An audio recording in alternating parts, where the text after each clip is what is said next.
On January 29, 2026, Panama's Supreme Court shocked the world by voiding a 30-year contract with Hong Kong's C.K. Hutchison Holdings, the company that had operated the Balboa and Cristobal ports at the Panama Canal since the late 1990s. The decision was not only unexpected, but it also sent immediate shockwaves through the global shipping and investment communities, raising urgent questions about the future of one of the world's most critical maritime routes. For nearly 3 decades, this deal had been a cornerstone of global trade, providing a sense of stability and predictability at one of the world's most vital choke points. The ports handled millions of containers each year, connecting the Pacific and Atlantic Oceans, and serving as a lifeline for international commerce.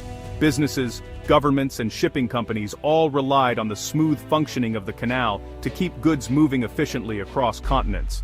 But less than a month after the court's ruling, the Panamanian government took dramatic action. In a bold and controversial move, authorities forcibly seized control of the ports, expelling Chinese management teams and assuming direct control over billions of dollars in infrastructure and assets. The sudden takeover was carried out with little warning, leaving employees and international observers stunned. The abrupt government intervention sent investors and shipping companies into chaos. Stock markets reacted instantly, with shares of logistics and shipping firms plummeting. The canal's reputation for reliability, built over a century, was erased almost overnight, replaced by uncertainty and fear of further disruptions. $4 billion in Chinese investments were suddenly at risk, along with countless related projects and supply chain agreements. The fate of ongoing infrastructure upgrades, port expansions, and even future trade deals was thrown into doubt as Chinese companies scrambled to assess their losses and legal options. The message to global markets was chilling. If such a major contract could be torn up for political reasons, no international investment was safe. Investors around the world began to question the security of their assets in other strategic locations, fearing a domino effect of similar government interventions. The risk premium for doing business in strategic regions soared, and Panama's credibility as a reliable trade partner was shattered. Insurance costs for shipping through the canal spiked, and some companies began rerouting vessels to avoid potential delays. The canal's smooth operation, essential for global supply chains, was now threatened by political volatility and uncertainty. Delays and bottlenecks became more frequent, putting additional pressure on already strained international logistics networks. As the crisis deepened, the world braced for the fallout. Shipping disruptions loomed on the horizon, and the future of the Panama Canal, once a symbol of global cooperation, was suddenly in doubt. Panama's dramatic move didn't happen in isolation. It was the culmination of months of mounting tension and behind-the-scenes maneuvering, as global powers vied for influence over this strategic crossroads of the Americas. The United States, wary of China's growing presence in Latin America, ramped up its efforts to curb Beijing's reach, especially in Panama, where the canal remains a vital artery for world trade and U.S. security interests. When the Trump administration returned to power, it brought a renewed and vocal focus on the Panama Canal as a symbol of American strength. There were even public calls for the canal to be returned to U.S. control, echoing Cold War-era anxieties. Panama's leaders initially resisted, determined to assert their independence. But the U.S. campaign only intensified, combining high-profile diplomatic visits, congressional hearings, and a steady stream of both promises and warnings. Aid packages dangled alongside stark reminders of the risks of Chinese encroachment. The U.S. sweetened the deal with economic incentives and security guarantees, making it increasingly difficult for Panama to maintain its balancing act between Washington and Beijing. The pressure was relentless, and the stakes were high. In early 2025, Panama made a pivotal decision. It withdrew from China's Belt and Road Initiative, a major concession to Washington, signaling a dramatic shift in its foreign policy alignment. But the real turning point came soon after, when Panama's Supreme Court issued a ruling that many observers saw as heavily influenced by U.S. interests. The decision sent shockwaves through the region. American officials didn't hide their satisfaction. They openly celebrated the outcome, hailing it as a major foreign policy victory and a testament to U.S. resolve in the hemisphere. Around the world, the legal decision was reported as a constitutional matter, but few doubted that it was ultimately the product of sustained U.S. pressure and strategic maneuvering. In the end, Panama's sovereignty was put to the test, and despite its leaders' efforts, U.S. interest prevailed. reshaping the nation's future and sending a clear message to the world about the enduring reach of American power. China wasted no time retaliating against Panama's dramatic port seizure, moving with a speed and force that caught many by surprise. Within days, Beijing's response was felt across multiple sectors, sending a clear signal to both Panama and the international community that China would not tolerate such actions without consequences. CK Hutchison, the Chinese conglomerate at the center of the dispute, immediately filed a $2 billion international arbitration suit. This bold legal move signaled China's intent to fight back through every available channel, not just with words but with the full weight of international law and corporate power. But the real pain came from China's economic muscle. COSCO Shipping, the canal's second-largest user and a vital source of revenue for Panama, abruptly suspended all operations at Balboa. This single action cost Panama nearly $800,000 a day in lost tolls and sent shockwaves through the country's shipping industry. China didn't stop there. It froze all major infrastructure projects in Panama, halting over $5 billion in planned investments. Construction sites across the country ground to a halt, leaving projects unfinished and thousands of workers suddenly out of jobs. Chinese firms began pulling out of Panama almost overnight, packing up offices and withdrawing capital. The exodus was swift, and the resulting capital flight sent ripples through Panama's financial sector, deepening the crisis. Beijing also targeted Panama's exports, imposing strict inspections and lengthy delays on agricultural goods at Chinese ports. Shipments of produce and other goods languished in warehouses, causing losses for Panamanian farmers and exporters. The message from Beijing was unmistakable: Panama would pay dearly for crossing China. The economic and political pressure mounted daily, leaving Panama's leaders scrambling for solutions. Legal action, shipping disruptions, investment freezes and trade barriers combined into a punishing, multi-pronged response. Every sector that had once benefited from Chinese partnership now felt the sting of retaliation. China demonstrated to the world that it would defend its interests, using every tool at its disposal, from legal battles to economic warfare and diplomatic pressure. The economic partnership that once fueled Panama's growth was now in ruins, replaced by uncertainty and a stark warning to others about the cost of defying China. The fallout was swift and severe. Panama's credit rating was downgraded, making borrowing more expensive and straining public finances. Foreign investment collapsed. 80% of planned projects were canceled, not just by Chinese firms but by global giants wary of political risk. COSCO's shipping suspension and the loss of Chinese-backed infrastructure projects cost Panama thousands of jobs and billions in revenue. The looming $2 billion arbitration claim threatened to further destabilize the economy. With exports to China choked off, Panama faced a perfect economic storm. The country's gamble to side with the U.S. had triggered a self-inflicted crisis. Just a few years earlier, Panama and China were enjoying a golden era of partnership. After switching diplomatic recognition from Taiwan to China in 2017, Panama signed dozens of agreements and welcomed a surge of Chinese investment. Trade between the two nations doubled, and China became the canal's second-largest user. CK Hutchison's ports, upgraded with $1.8 billion in Chinese investment, handled 40% of canal container traffic. Panama balanced U.S. and Chinese interests, until great power rivalry made neutrality impossible. The partnership unraveled almost overnight, exposing the fragility of small nations caught between superpowers. Panama's story became a cautionary tale of how quickly economic gains can vanish when geopolitics intervenes. The Panama crisis is reshaping global trade. Shipping companies, especially from China, are seeking more stable alternatives. The port of Chancay in Peru, a massive Chinese-backed project, is emerging as a new hub, able to handle the world's largest ships and bypass the canal entirely. Chancay promises faster, cheaper routes between Asia and South America, threatening Panama's dominance. As Chinese and international shippers pivot to Chancay, Panama's traffic and revenues are set to decline. The crisis has accelerated the redrawing of global trade maps, with geopolitics now as important as geography. China is investing in new routes to avoid dependence on choke points vulnerable to U.S. pressure. The world is witnessing the birth of a new, multipolar logistics order. Panama's ordeal is a warning to nations caught between the US and China. The era of balancing both sides is ending, the pressure to choose is growing, and the costs are high. China's swift retaliation showed that economic ties offer no immunity from geopolitical fallout. Contracts can be voided, investments seized, and supply chains disrupted overnight. For countries hosting strategic infrastructure, the Panama crisis is a stark lesson. The ground can shift without warning. Panama's leaders hope to chart their own course, but the pull of great powers proved irresistible. The resulting economic pain is the price of succumbing to outside pressure.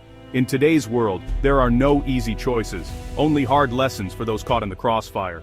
The financial world was blindsided. Within hours of China's dramatic withdrawal from Panama, stock tickers around the globe flashed red. Investors scrambled to reassess risk as shipping conglomerates, logistics firms, and Latin American banks saw their shares tumble. Major indexes in Asia and the Americas plunged, reflecting deep uncertainty about the future of global trade. In boardrooms from New York to Singapore, emergency meetings were called.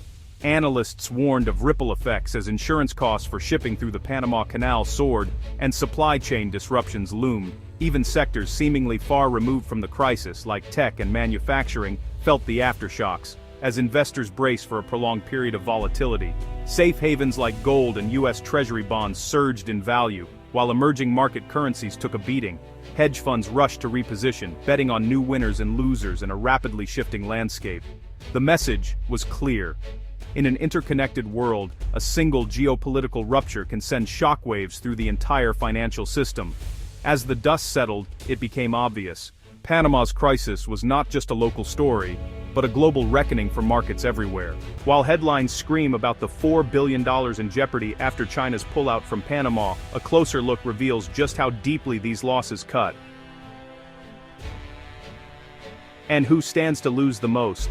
Let's break it down. First, shipping and logistics companies are on the front lines, with nearly $1.2 billion in contracts and projected toll revenues suddenly frozen. Global giants like Maersk and MSC face higher transit costs and rerouting expenses, while regional freight operators see their margins squeezed as canal traffic slows.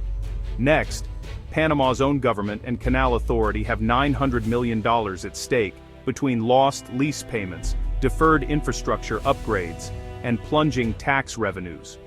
For a country heavily reliant on canal income, this is a fiscal shock with long-term consequences. Third, construction and engineering firms, many of them multinational, stand to lose $700 million in halted expansion projects and maintenance contracts. Equipment sits idle, and thousands of jobs hang in the balance. Banks and insurers, both local and international, are exposed to roughly $600 million in at-risk loans and policies tied directly to canal operations and ancillary businesses. Rising defaults and claims could ripple through Panama's financial sector, with potential spillover effects in the region. Finally, global importers and exporters, ranging from agribusiness to electronics, face an estimated $600 million in increased shipping costs and delays. For many, the canal was the linchpin of just-in-time supply chains. Now, contingency plans come with a hefty price tag. In sum, the $4 billion isn't just a statistic. It's a snapshot of a crisis touching every link in the global trade chain. As each sector scrambles to adapt, the true cost of Panama's upheaval is only beginning to emerge. As Panama's crisis sends shockwaves through the global economy, its neighbors in Latin America are anything but passive observers. In capitals from Bogotá to Buenos Aires, leaders are convening urgent meetings, weighing both the risks and opportunities presented by the canal's turmoil. Mexico, with its burgeoning manufacturing base, is pushing for expedited talks with the United States and Canada to reroute key exports through Pacific ports, while quietly courting Asian investors wary of instability in Panama. Meanwhile, Colombia and Costa Rica are scrambling to upgrade their own Caribbean and Pacific ports, hoping to capture a slice of the diverted shipping traffic and the revenue that comes with it. Diplomatically, the crisis is forging unlikely alliances.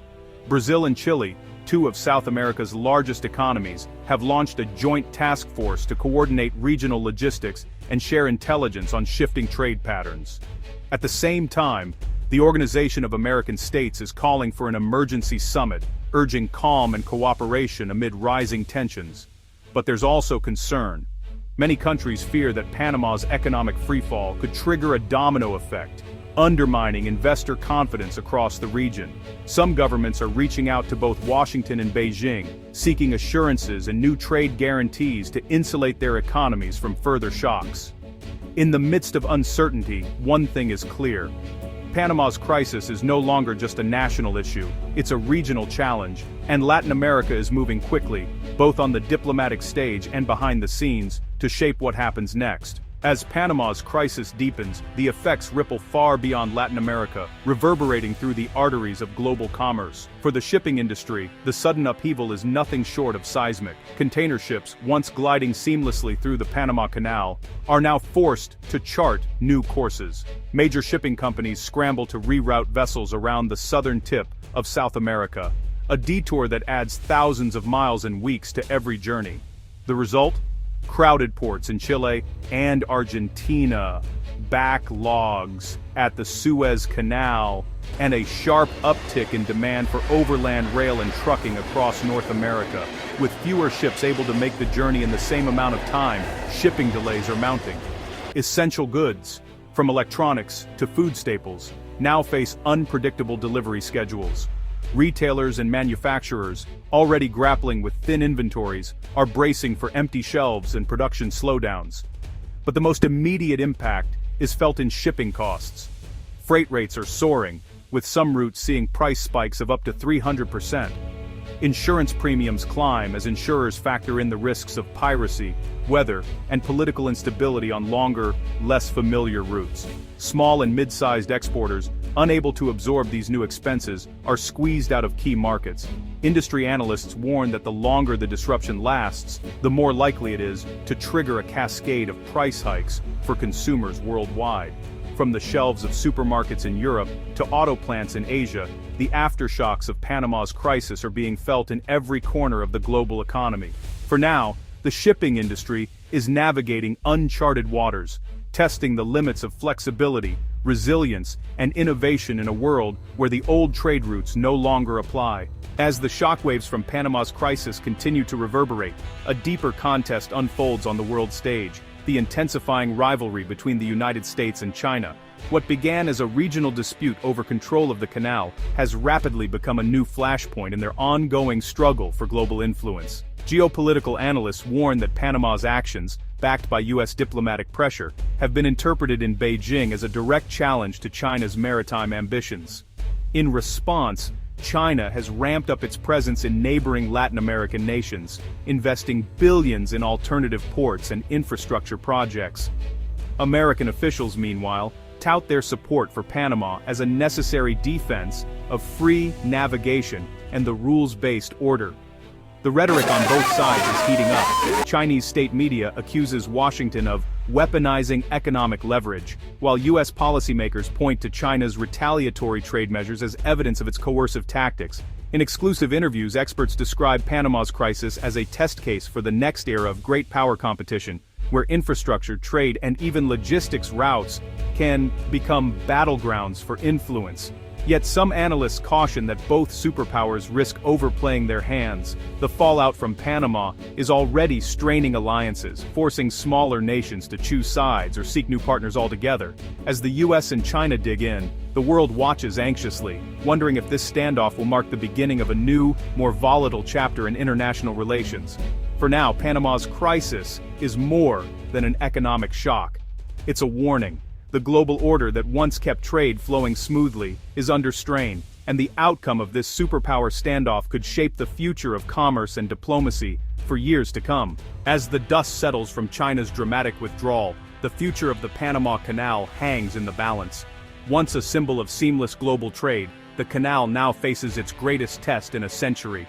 Can Panama rebuild trust and restore stability? Or will the canal's days, as the world's trade superhighway, be numbered?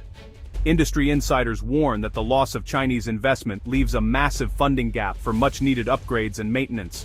Without swift international support, Panama may struggle to keep up with the demands of ever-larger cargo ships and the relentless pace of global commerce. Meanwhile, new players are eyeing the opportunity. European shipping giants and Middle Eastern investors are rumored to be in talks, hoping to secure a foothold in the canal's next chapter. Yet, uncertainty lingers. Will they bring the resources and expertise needed, or simply add new layers of competition and complexity? Some experts suggest Panama could reposition itself as a truly neutral hub, inviting a broad coalition of partners to co-invest and co-manage the canal.